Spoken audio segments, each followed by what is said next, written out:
Hi මම ප්‍රසා. ඉතින් මේ වීඩියෝෙන් අද කතා කරන්න යන්නේ self improvement. ඔයාගේ ජීවිතය අවුල් කරන්නේ කොහොමද කියන එක ගැන. දැන් සමහරලාට ඔයා හිතන්න පුළුවන් self improvement කොහොමද අපේ ජීවිතය අවුල් කරන්නේ කියලා.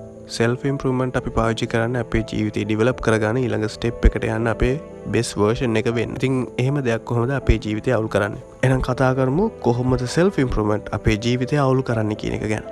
self improvement නැත්නම් self help කියන දේවල් ඔයාට වැරදි විදිහට බලපාන්න ප්‍රධාන හේතුවක් තමයි ඔයා ඒව කන්සියුම් කරනවා විතරයි ඔයා ඒව ෆලෝ කරන්නේ නැති එක. ඒ කියන්නේ හිතන්නකෝ ඔයාට මොකක් හරි ලයිෆ් එකේ ප්‍රශ්නයක් තියෙනවා.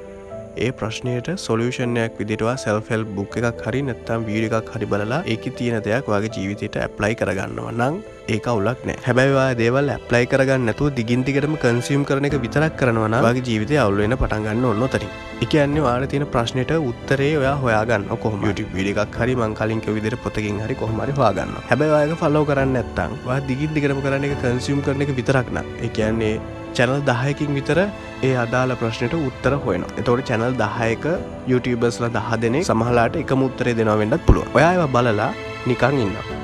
ඒ කිසිම ඇක්ෂන් එකක් ගන්න නැහැ. ඉතින් ඔහොම දිගින් දිගටම ඔයා කාලයක් එක්කව බලන්න ගත්තාම ඇත්තටම ඔයාට බෝරින් හිතෙනවා. ඉතින් ඔයා මෙච්චර කල් බලලා විතරයි තියෙන්නේ මුකුත් කරලා නැහැ. ඉතින් මම දැකලා තියෙනවා සමහර self improvement YouTubers ලගේ comment section වල සමහරු දාලා දෙනවා මම ඔබේ channel එක අවුරුදු 2ක් 3ක් ඉඳලා දැන් follow කරනවා. හැබැයි කිසිම වෙනසක් නැහැ කියලා අර මේ වගේ emoji එකක් එහෙම දාලා නිකන් එක fun එකට වගේ කියනවා. ගොඩක් වෙලාවට ඒක ඇත්ත වෙන්න පුළුවන්. ඒක ඇත්ත වෙන්න හේතුව තමයි මේක.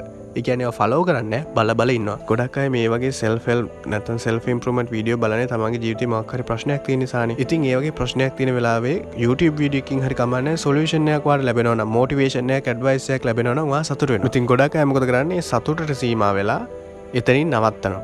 ඒකල තවත් වීඩියෝ එකක් බලනවා. ඒ වගේ channel කීපයක videos බලනවා. action එකක් ගන්නේ නැහැ.